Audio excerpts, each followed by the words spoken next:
어찌됐든 우리 이제 문장의 마지막 문법 요소 공부해 보도록 하겠습니다. 자, 문법 요소라고 하는 것은 화자가 자신의 의도를 상황에 맞게 표현하도록 도와주는 언어 요소다. 그래서 이 의도라고 하는 부분이 가장 중요하다고 할 수 있겠습니다. 즉, 쉽게 얘기하자면 문법 요소라고 하는 것은 의도가 문법적으로 드러난 것을 얘기한다는 것이지. 자, 그렇다면 문법 요소에는 어떤 것들이 있느냐? 첫 번째 바로 높임 표현이라고 할 수 있겠습니다.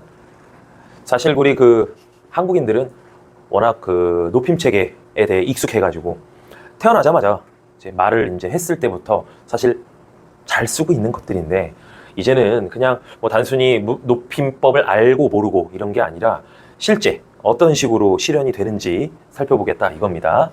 그래서 높임 표현의 의미는 뭐냐? 이 바로 화자가 어떤 대상이나 상대의 높고 낮은 정도다. 그래서 가끔 오해할 수가 있습니다. 일반적으로 높임법이라고 하면 높은 정도에 대한 이야기만 하는 걸 알고 있는데, 여기 보면은 높은 것뿐만 아니라 낮은 정도까지도 포함되어야 한다는 거야. 그래서 좀 이따가 배울 이제 주체 높임이랑 객체 높임법 같은 경우에는 무조건 이제 높은 걸 따지는데, 또 뒤에 이제 상대 높임법이라고 하는 거는 낮은 것도 정확하게 따져서 말을 해야 한다는 거거든. 어찌됐든 높임 표현이라고 한다는 거는 항상 어떤 것과 어떤 것의 높고 낮은 정도를 구별해야 한다는 것. 자, 대표적인 방법은 바로 주체 높임법입니다. 제목에서도 우리 알 수 있듯이 주체 높임법이란 서술어의 주체를 높이는 방법입니다. 그래서 이때 서술어의 주체라고 하는 것은 똑같은 말이다.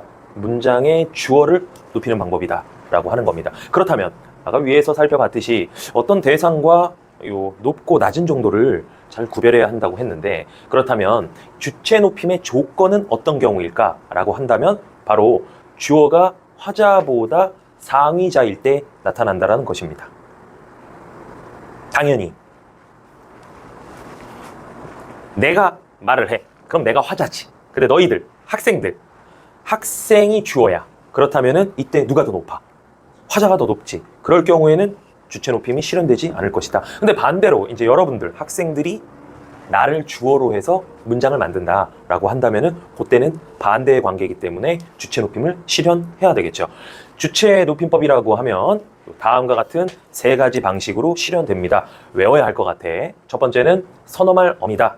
우리 이미 지난 시간에 어미 체계 하면서 어미라고 하는 건 어말 어미와 선어말 어미로 나눌 수 있다. 이때 선어말 어미는 어말 어미 앞에 있는 것으로서 높임 선어말 어미, 여기서 주체 높임 선어말 어미, 또 시제 선어말 어미가 있었다. 그 중에 하나, 요게 바로 주체 높임 선어말 어미가 되겠습니다. 대표적으로는 시가 있죠. 근데 이때 이제 앞에 의가 있는 것, 이때 의는 뭐였다? 뭐라고 했지? 기억날 듯 말듯 항상 우리 요 문법 형태소, 형식 형태소, 조사나 접사나 어미 같은 것들을 볼 때 이렇게 앞에 이 의 같은 것들을 붙이는 경우가 상당히 많아. 이때 의가 뭔지는 내가 예전에도 얘기했는데, 자, 그러면 봐. 내가 지금 당장 너희들이 뭐 알고 모르고에 따라서 감정적으로 반응하고 싶지 않아. 문제가 발생한 거야. 그러면은 내가 늘 강조하는 게 뭐야? 문제가 발생하면 그 문제를 빨리 해결해야 한다라는 거야. 그러면 이때 의라고 하는 게, 자, 바깥으로 빼내서 뭐냐? 의문과 관련된 것이냐, 아니면 문법과 관련된 것이냐, 이렇게 나눠볼 수가 있을 것 같아. 즉, 의문과 관련된 것이다 라고 한다면은 우리 의문의 변동 배웠듯이 앞, 뒤, 의문적 환경에 따라서 실현되거나 안 되거나, 그지? 근데 만약 이 의가 문법적 역할을 한다면 시와 시가 문법적으로 달라야 돼. 자, 다시 좀 중요한 얘기 하니까 이제 까먹지 않았으면 좋겠어. 자, 주체 높임 선어말 어미로서 시를 제시했습니다. 그런데 이때 요 의가 괄호 안에 들어있다. 그렇다면 이때 의의 정체가 뭐냐? 자, 문제 발생. 그럼 문제를 해결해야 한다. 두 가지 경우를 따질 수가 있을 것 같아. 이때 의가 의문적인 것이다. 두 번째, 문법적인 것이다. 이렇게 나눠봤을 때 만약 의가 의문적인 것이라면 요 말이 쓰인 요 주변의 의문적 환경에 따라 실현되고 안 되고 결정될 것이고, 만약 의가 문법적인 것이라면 의 시와 그냥 시의 문법적 차이가 있어야 할 것이다. 여기까지 됐습니까? 자, 그렇다면 이제 여러분들한테 공이 넘어가는 거야. 이때 의는 의문적인 것일까? 문법적인 것일까? 그렇지. 의문적인 것이라고 할 수 있지. 왜냐하면 읽으시다나 가시다나 했을 때 의 시와 시의 문법적 차이가 있다라고 하기에는, 그죠? 차이가 없잖아. 그렇기 때문에 문법적인 것이 아니다. 그러면 어떨 때 의 시를 쓰고 어떨 때 강 시를 쓰시냐? 그러면 자, 읽으신다 봤을 때 의 시가 나왔네? 그러면은 의문적 환경을 따져봐. 자, 앞에 이모음으로 끝났고 받침으로 끝났고, 근데 계시다에 이때 시는 이걸로 하자. 왜 이걸로 예를 안 드는지는 좀 이따 얘기해 줄게. 자, 가시다라는 말이 있다. 그럼 이때는 형태소 분석했을 때 이렇게 되어 있다. 그러면 의가 나타나 있다 없다? 없다. 시만 단독으로 나와 있다. 그러면 의문적 환경을 따져봤을 때 모음으로 받침이 없네? 그러면 의가 나와 있는 건 앞말이 뭐로 끝났을 때, 받침으로 끝났을 때, 그냥 시만 나오면 앞말이 뭐로 끝났을 때, 모음으로 끝났을 때. 그렇다면 이때 의는 의문적인 것으로서 앞말이 받침으로 끝났을 때 들어가는 말이다. 여기까지 됐지? 그러면 이제 이 녀석의 정식 이름을 살펴본다면 바로 자음과 자음 사이에 들어가는, 자음과 자음을 연결해주는, 매개하는 모음이다 라고 해서 무슨 모음이라고 한다? 봐, 기억나 안 나? 내가 매개 모음이라고 몇 번 얘기했었잖아. 자, 조나 여기 뭐 영상 보는 친구들도 마찬가지고 많은 아이들이 이제 문법이다 그러면 뭐 영문법이 됐든 국어문법이 됐든 무슨 문법이 됐든 아주 골치 아파해. 왜냐하면 문법이라고 하는 건 외워야 하는 걸 전제로 한다. 그러니까 일반적으로 우리 인간은 인지적으로 뭔가 막 신경 쓰고 막 스트레스 받는 걸 싫어해. 그러니까 암기라고 하면 일단 어때? 부터 하고 시작하는 거야.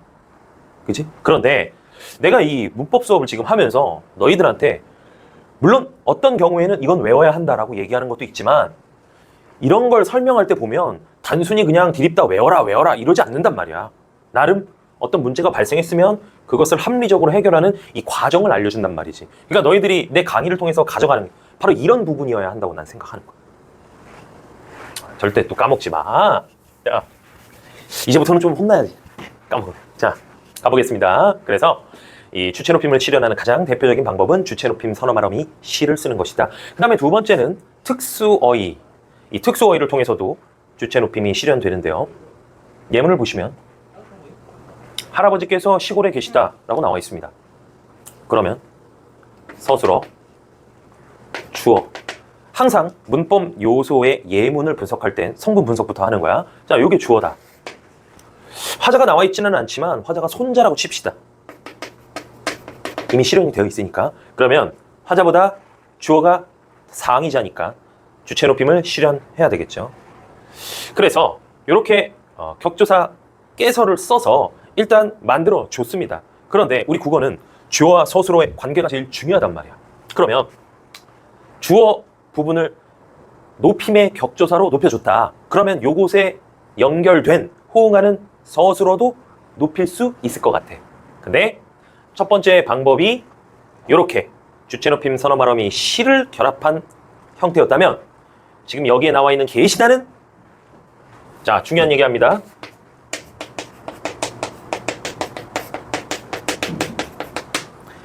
자, 개 플러스 시 플러스 다. 자, 주하나 형태소 분석 옳게 했니?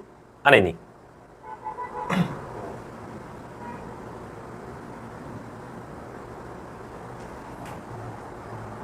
아야, 안 한 건 없어.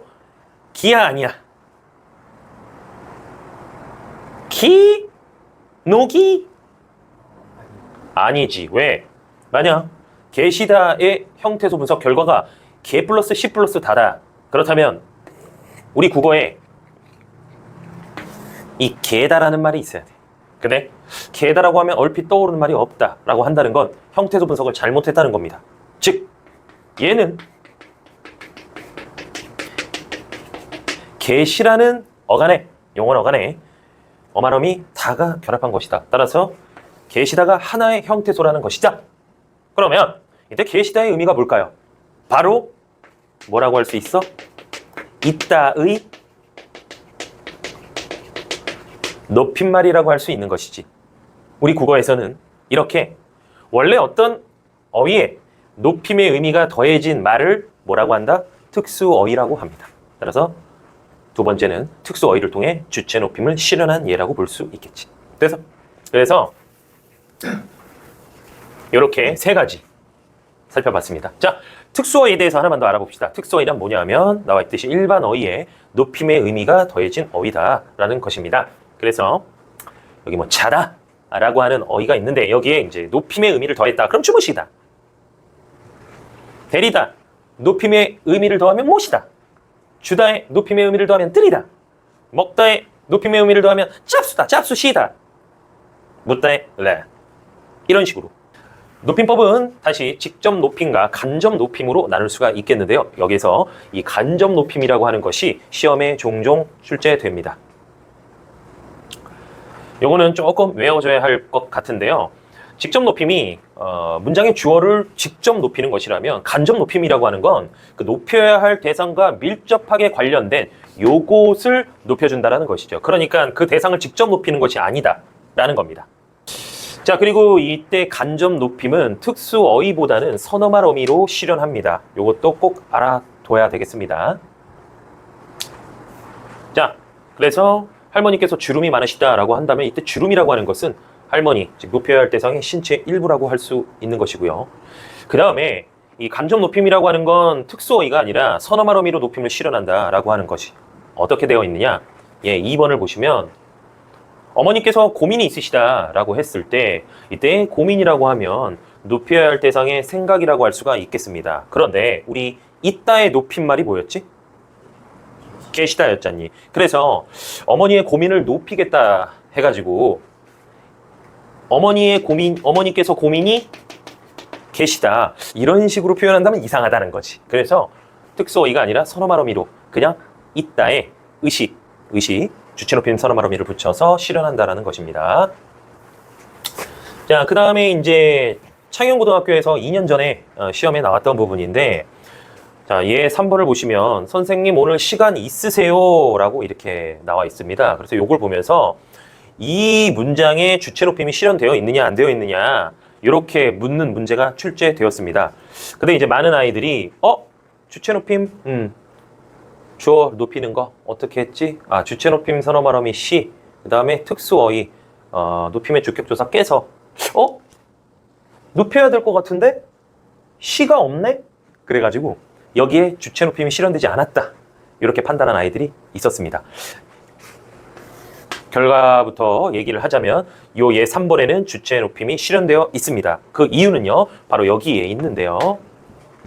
세라고 하는 것이 바로 시어의 줄임말이다.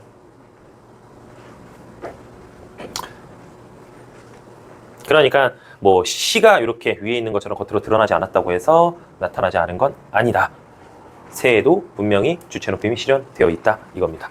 자, 넘어갈게. 자, 객체 높임법입니다. 객체 높임은 정말 별게 없어. 객체 높임이란 서술의 객체를 높이는 것입니다. 즉 주체가 문장의 주어였다면 객체는 문장의 목적어와 부사어를 얘기합니다. 목적어가 뭐였지? 채연의 목적격조사 을을이 붙은 것. 부사어가 뭐였어? 채연의 부사격조사 블라블라가 붙은 것이었잖니? 자, 그렇다면 객체 높임은 언제 실현되느냐? 이때는 이제 요 목적어 부사어 vs 주어 이렇게 두 개 이렇게 관계를 따집니다. 그래서 목적어 부사어 즉 객체가 주어보다 상위자일 때 실현된다는 것이죠. 객체 높임법은 매우 단순합니다. 두 가지로 실현이 되는데 첫 번째는 특수어휘다. 그런데 특수어휘라고 하니까 왠지 좀 전에 봤던 주체 높임에서 살펴봤던 특수어휘랑 똑같은 것이냐라고 물어볼 수 있겠는데 특수어휘라고 하는 뜻은 똑같습니다. 일반 어휘에 높임의 의미가 더해진 것이다. 그런데 주체 높임에 주로 쓰이는 특수어휘와 객체 높임에 주로 쓰이는 특수어휘가 다르다는 거. 그거는 기억을 해야 할 것 같아. 왜냐하면 애초에 자, 선생님을 뵈러 학원에 갔다라는 말이 있어. 그러면 이때 주체는 학생이다. 그 다음에 선생님의 목적어니까 요게 객체라고 할 수가 있겠고 당연히 객체가 더 높으니까 객체 높임을 실현해야 할 것이다. 그래서 보다라는 서술어 대신에 특수어휘 뵈다 또는 뵙다를 쓴 것이지. 그런데 이때 요 뵙다 또는 뵈다가 과연 주체 높임에서도 실현될 수 있느냐라고 한다면 만들어 보면 되지. 자, 화자가 쩌냐?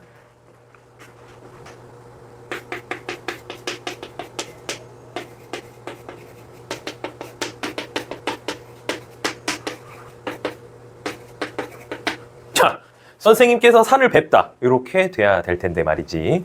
우리 아까 주체 높임에서 두 가지, 두 번째 방법, 특수어휘를 통해서도 주체 높임을 실현할 수 있었다라고 했으니까 뵙다가 특수어휘인 건 분명하잖아. 그렇다면은 얘도 이렇게 써가지고 주체 높임을 실현할 수 있어야 될 것 같은데 선생님께서 산을 뵙다라고 하면은 문법적으로 틀렸다. 그죠? 그래서 다 같은 특수어휘라고 해서 늘 이제 주체 높임, 객체 높임에 두루두루 쓰이는 것이 아니다. 주체 높임에만 쓰이는 특수어휘가 있고 또 이렇게 객체 높임에만 쓰이는 특수어휘도 있다는 걸 기억해 두기 바랍니다. 뭐 먹소, 먹게 뭐 이런 말 요새 잘 안 쓰니까. 그런데 최근 그 유신고등학교, 차영고등학교에서 한 1, 2년 텀을 두고선 요거 시험 문제 냈어. 이렇게 빈칸으로 이렇게 해서 낸 적이 있기 때문에 결국에는 외우긴 해야 될 거다. 근데 지금 보면은 상당히 똑같은 겹치는 부분들이 많아가지고 너무 걱정할 필요는 없다. 자, 그럼 보도록 하겠습니다. 상대 높임법은 뭐로 실현하느냐? 바로 종결 표현으로 실현합니다. 기본적으로 종결 표현이라고 하는 것은 어미로 따지면 어말 어미를 얘기하죠. 그리고 이때 종결 표현이라고 하는 것은 다음에 5가지 평서, 의문, 명령, 청유, 감탄으로 나눌 수가 있겠습니다.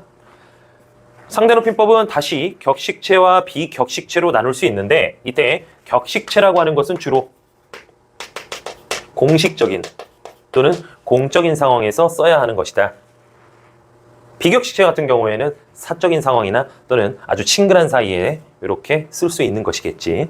근데 요새는 격식체와 비격식체의 이 구분이 별 의미가 없어졌다. 공식적인 상황에서도 뭐 요를 많이 쓰고 있기 때문에. 그러나 문법적으로는 격식체와 비격식체가 명확하게 구분된다는 것. 자, 보도록 합시다. 격식체는 4등급입니다.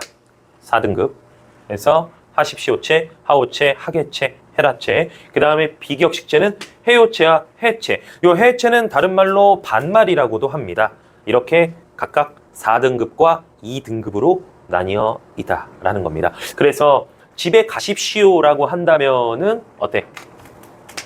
하십시오체라고 할 수 있겠지. 그런데 이제 이 높임 표현을 공부하다 보면 잘못된 높임 표현이 있어서 이런 것들이 시험에 많이 출제됩니다. 요거 이제 팁을 주도록 할게요. 일단 첫 번째, 문장 성분을 분석한다. 이거는 사실 뭐 여러분들 앞으로 문장과 관련된 거 문제 풀 때 항상 제일 먼저 해야 될 거야. 첫 번째, 문장 성분을 분석한다. 그 다음에 높임 표현이 제대로 쓰였느냐 안 쓰였느냐를 알아야 될 테니까 대상의 높임 여부를 확인해야 되겠지. 예를 들어 화자와 주어의 관계, 그 다음에 주어와 목적어 부사어의 관계, 그 다음에 청자와 화자의 관계를 따져서 높여야 한다라고 한다면은 서술어의 형태소를 분석해야 합니다. 만약 높임의 여부가 떴어. 높여야 할 대상인데 높이지 않았어. 그러면 잘못된 거지. 반대로 높이면 안 되는데 높여놨어. 그러면 잘못됐다라고 할 수 있겠지. 그래서 요 3가지 단계를 철저히 거쳐야 된다. 자, 예를 한번 들어보겠습니다.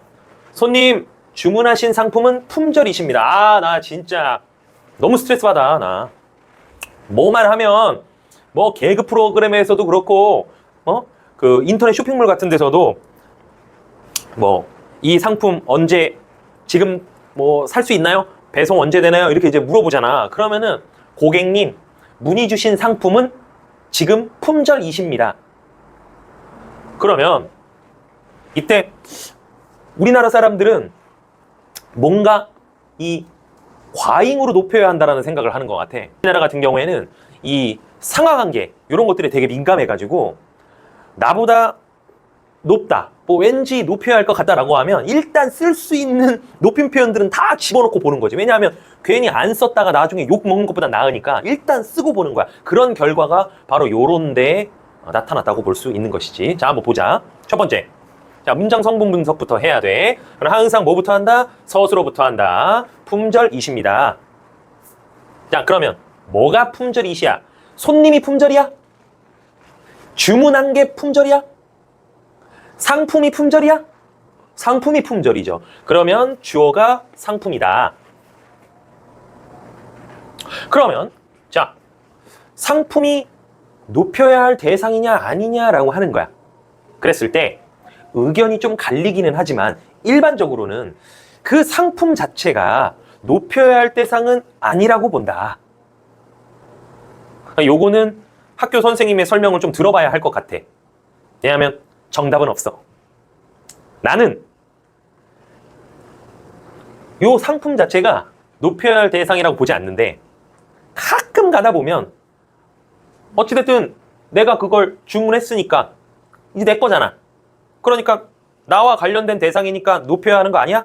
이렇게 주장하는 사람도 가끔 있더라고.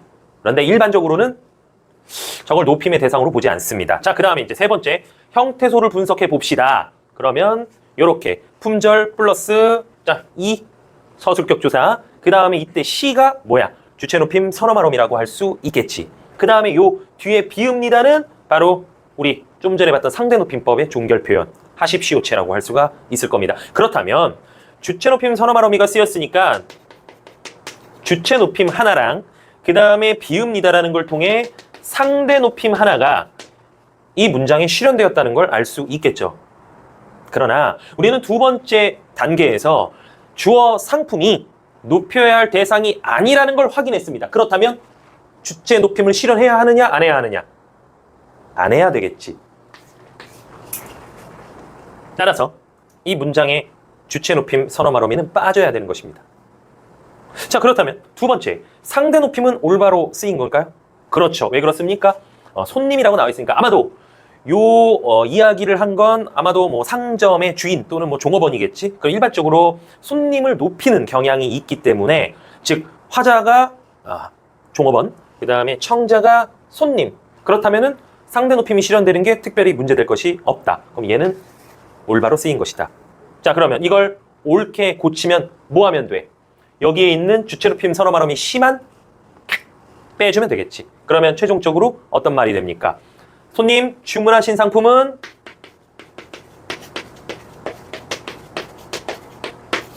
품절입니다 라고 하면 되는 겁니다. 자, 두 번째 문법 요소, 시간 표현 금방 할 겁니다. 자, 시간 표현이라고 하는 것은 어떤 상태나 동작이 일어나는 사건과 관련된 일을 표현하기 위해 사용하는 문법 요소다. 저거는 뭐 딱히 볼 게 없습니다. 쉽게 얘기하면 시간 표현이라고 하는 건 시제와 그 다음에 이렇게 동작상, 시제와 동작상으로 나눠볼 수 있다는 것이거든요. 이때 시제라고 하는 것은 우리가 이제 뭐 영어나 이런 데서도 뭐 시제 많이 살펴봐서 익숙할 텐데요. 우리 국어의 시제 구분도 과, 현, 미가 되겠습니다. 첫 번째 과거 시제인데요. 자, 근데 여기서부터 이제 하나 집중만 합시다. 과거가 뭐냐라고 물어보면은 대부분 아이들이 뭐 아까 있었던 일이요, 예전에 있었던 일이요, 어제 있었던 일이요, 이렇게 얘기한단 말이죠. 근데 그렇게 얘기를 하면은 문법을 공부했다고 할 수가 없겠습니다. 앞으로 과거니 현재니 미래니라고 하는 시제를 표현할 때는 늘 사건시와 발화시의 관계로 나타낸다. 사건시라고 하는 것은 그 사건이 일어난 시간을 얘기하는 것이고, 발화시라고 하는 것은 말을 하는 시간, 대개 현재가 되겠죠. 따라서 모든 건 발화시를 기준으로 해서 사건시가 발화시 앞에 있으면 과거, 사건시와 발화시가 일치하면 현재, 사건시가 발화시 뒤에 있으면 미래라고 하는 것입니다. 앞으로 꼭 이렇게 얘기해 줬으면 좋겠어. 자, 그러면 이제 우리의 관심사는 과거 시제를 문법적으로 어떻게 실현하느냐라는 것이겠지. 자, 마찬가지로 세 가지입니다. 첫 번째는 선어 말어미, 두 번째는 관형사형 어미, 세 번째는 시간부사. 마찬가지로 선어 말어미가 되게 중요한 역할을 합니다. 대표적으로 at과 ot이 있죠.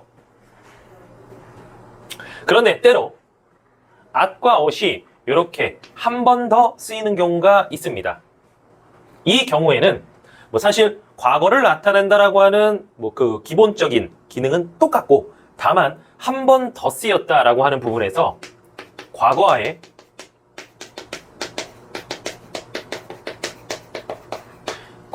강한 단절을 의미한다라고 보기도 합니다. 그러니까 나는 집에 일찍 왔다. 분명히 집에 온 사건은 발화시 이전에 있으니까 과거라고 볼 수 있겠죠. 근데 여기에 at, ot을 한 번 더 쓰면 나는 집에 일찍 왔었다. 그렇다면 강한 단절이다. 바로 지금과 강한 단절이다. 알겠습니까? 그러니까 요 위에 있는 집에 일찍 왔다보다 더 좀 이전에 일어났거나 아니면은 그 행위가 지금과는 전혀 관련이 없는 그런 강한 단절을 나타내는 것이다. 이렇게 보면 되겠습니다. 자, 그 다음에 이제 더라고 하는 것은, 자, 추가할게요. 회상시제, 선어 말어미라고도 하는데요. 행위가 말하고자 하는 바가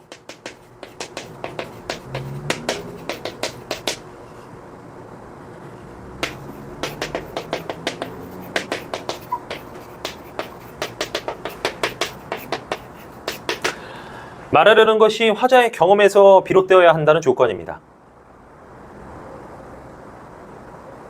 즉, 예문 3을 보면 아까 그녀를 봤는데 공부를 참 열심히 하더라. 그러니까 말하고자 하는 건 그녀가 공부를 열심히 하고 있었다는 것이죠. 즉, 말하려고 하는 것이 이거라고 할 수가 있겠는데요. 단 이때 이것이 화자의 경험에서, 직접 경험에서 비롯되어야 한다는 것입니다. 그러니까 요 말을 하려면 적어도 화자가 그 상황을, 그 광경을 실제 봤어야 한다는 것이야. 그지? 그러니까 근데 어디서 공부해? 어디서 했어? 그건 몰라. 아니, 네가 아까 봤다며. 걔 공부하고 있었다며. 어디서 하고 있었냐고. 모른다니까? 이렇게 얘기하면 안 되겠죠. 그래서 이렇게 기본 시제, 이렇게 기본 선어 말어미로 at과 ot 하나씩 나온 거, 한 번씩 더 나오면은 현재와의 강한 단절을 나타내는 말이다. 그 다음에 더 같은 경우에는 이제 회상, 즉 화자가 과거에 자신이 겪었던 일과 관련된 일을 나타낼 때 쓰는 것이다. 볼 수 있겠습니다. 자, 사실 시제는 되게 간단한데 단 요 관형사형 어미를 통해서도 나타나거든요. 근데 이때 조심해야 하는 것이 그 용언의 품사를 따져야 한다는 것입니다. 그러니까 어간이 동사인지, 즉 동사 어간인지 형용사 어간인지에 따라서 과거를 실현하는 관형사형 어미의 형태가 다르다 이겁니다. 즉 동사 어간이면 그 뒤에 은이나 던과 같은 관형사형 어미가 결합해야 과거를 나타낸다라고 하는 겁니다. 그런데 형용사 같은 경우에는 그냥 던을 통해서 나타낸다라는 것. 요런 데 좀 차이가 있겠지. 근데 요거는 뭐 선생님이 깊이 있게 더 설명할 것이 없고, 그 다음에 이제 추가로 시간 부사 같은 것들을 씀으로써 과거를 실현하기도 한다라는 겁니다. 자, 그 다음에 현재 시제를 볼까요? 이제부터 우리는 항상 과현 미를 사건 시와 발화 시의 관계로 얘기하자고 했잖아. 그러면 현재는 뭐야? 사건 시와 발화 시가 일치하는 것. 이렇게 볼 수가 있겠죠. 자, 실현 방법은 마찬가지입니다. 항상 선어 말어미, 관형사형 어미, 시간 부사 이렇게 세 가지로 실현하는데요. 이때 대표적인 선어 말어미는 니은 또는 는이라고 할 수 있겠습니다. 당연히 정식 명칭은 현재 시제 선어 말어미라고 할 수 있겠죠. 그런데 앞에 보면 동사라는 말이 있습니다. 우리 요거 얘기하는 요 시점에서 과거에 한번 떠올려 보자. 요거 얘기한 적 있어. 왜 현재 시제 선어 말어미 니은이나 는은 동사에만 붙는다. 요거 지금 요 부분에서 과거에 뭐가 떠올라야지. 기억 안 나? 는, 니은 붙였을 때 되면 동사고 안 되면 뭐다? 그래, 아이고 참 이거 앞날이 아주 걱정이 되는구만. 응? 우리 과거에 동사와 형용사를 구별하는 기준 첫 번째, 현재 시제 선어 말어미를 붙여본다. 붙었으면 동사, 안 붙으면 형용사 이렇게 했잖아. 왜 그러냐? 형용사 같은 경우에는 지금의 성질이나 상태를 나타내기 때문에 굳이 현재 시제 선어말 어미를 쓰지 않았다. 이렇게 얘기했잖아. 그러니까 요렇게. 그리고 관형사형 어미 역시 동사와 형용사로 나눌 수가 있겠는데 동사는 마찬가지로 는을 갖다 붙여봅니다. 그런데 형용사 같은 경우에는 아까 말했듯이 애초에 니은이나 는을 붙일 필요가 없어요. 요때는 오히려 은을 붙여 실현한다라는 겁니다. 됐습니까? 왜냐면 그 예쁘꽃이라는 말이 없어. 그때도 얘기했듯이 이게 예쁘다가 이제 형용사인데 형용사와 체언을 결합한다 그러면 우리 국어는 직접적으로 결합하지 않고 항상 요 사이에 뭐가 있어야 된다. 어미라고 하는 접착제가 있어야 한다라는 것이었지. 요때는 요걸 관형으로 만들어줘야 되니까 관형사형 어미를 붙일 텐데 이때 현재를 나타내고 싶으면 그냥 은을 붙여봐라. 그럼 예쁜 꽃이 있다. 그럼 지금 예쁘다라는 것이지. 그지? 자, 미래 시제 봅시다. 미래 시제는 발화시 이후에 있는 겁니다. 즉 사건 시가 발화시 이후에 있는 것이다. 아직 실현되지 않았다. 볼 수 있는 것인데 얘도 대표적인 선어말 어미 미래 시제 선어말 어미 get과 re, get re, get re, get re 이렇게 두 가지를 따질 수 있겠습니다. 네, 이제 현대국어에서는 리가 잘 안 쓰이기는 하지. 자, 그 다음에 이제 관형사형 어미 같은 경우에는 드디어 이제 나눠서 보지 않아도 돼. 얘는 둘 다 관형사형 어미 을을 붙여 실현한다. 끝. 아니 뭐 간단해.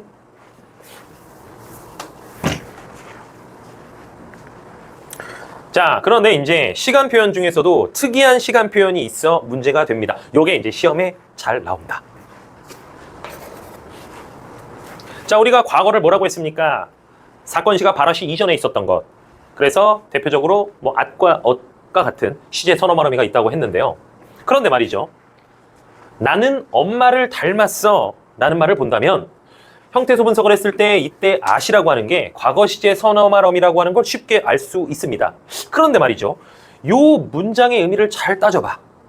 우리가 일반적으로 과거를 나타내는 표현이라고 하면 행위라고 했을 때 또는 성질이나 상태라고 했을 때 발화시 이전에 끝나서 지금과는 관련이 없는 그런 걸 얘기하잖아. 그러면 자, 나는 엄마를 닮았어 라고 했을 때 요 at이 과거 시제 선어말 어미다. 그러면 지금은 엄마랑 닮지 않을 수도 있는 건가? 아니지. 아니, 예를 들어 어제까지만 해도 엄마랑 닮았는데 갑자기 오늘 새벽에 얼굴이 바뀌어가지고 안 닮아?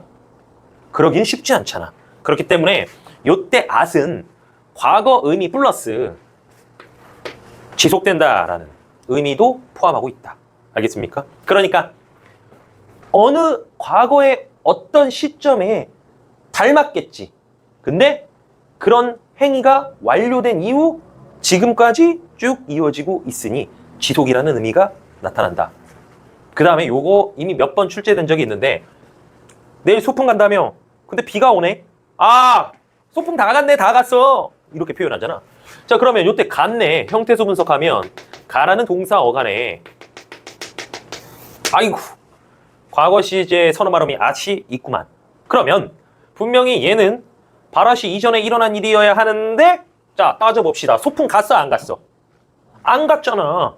그러면 여기에 at을 쓰면 되는 거야, 안 되는 거야? 원래는 쓰면 안 되는 것이. 근데 여기에서 지금 이걸 썼다고 해서 이게 문법적으로 틀렸느냐? 아니면 어색하다? 이상하게 말이 된단 말이지. 그렇다면 하나밖에 없습니다. 이때 at이 다른 용법으로 쓰였다는 것이죠. 그래서 at은 이 미래의 사건이나 일을 마치 확정된 것처럼 표현하는데 쓰이기도 한다라는 겁니다. 그러니까 소풍 못 갈 것 같다 라는 얘기를 이렇게 과거 시제 선어말 어미를 써서 표현한 것이지. 자, 현재 시제도 한번 보도록 합시다. 수지가 내일 떠난다. 마찬가지야. 내일 떠난다라고 하는 건 수지가 떠난 거야, 안 떠난 거야?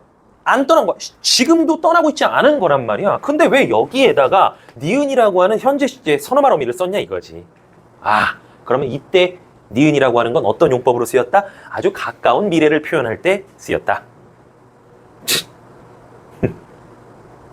특이하지. 근데 우리 뭐 쓰다 보면은 여기 지금 특이한 시간 표현이라고 하는 건 나의 의도가 아주 반영된 거라고 할 수가 있겠지. 원래 문법적으로 따지면 수지가 지금 공항을 통해서 떠나고 있어야 되는 건데. 자, 그 다음에 이제 이순신 장군은 외적과의 전투에서 대승을 거둔다. 아니, 400년 전 얘기 아니야?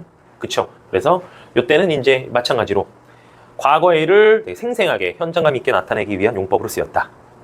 자, 그 다음에 특히 요 중에서도 요 미래 시제와 관련된 것이 종종 출제되곤 합니다.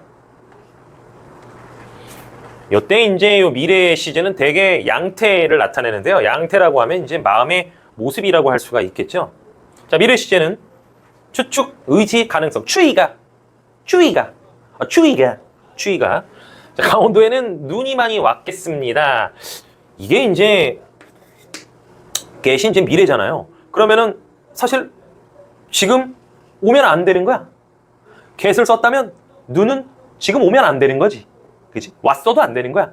그런데 강원도에는 눈이 많이 왔겠습니다. 그러면 지금 이 순간 그곳에도 눈이 왔다는 뜻 아니겠습니까? 그러면 이때 get은 단순히 미래를 나타내는 것이 아니라 아마도 그러지 않았을까라고 하는 화자의 양태를 나타내는 것이다. 자, 그 다음에 의지를 나타내기도 하는데요.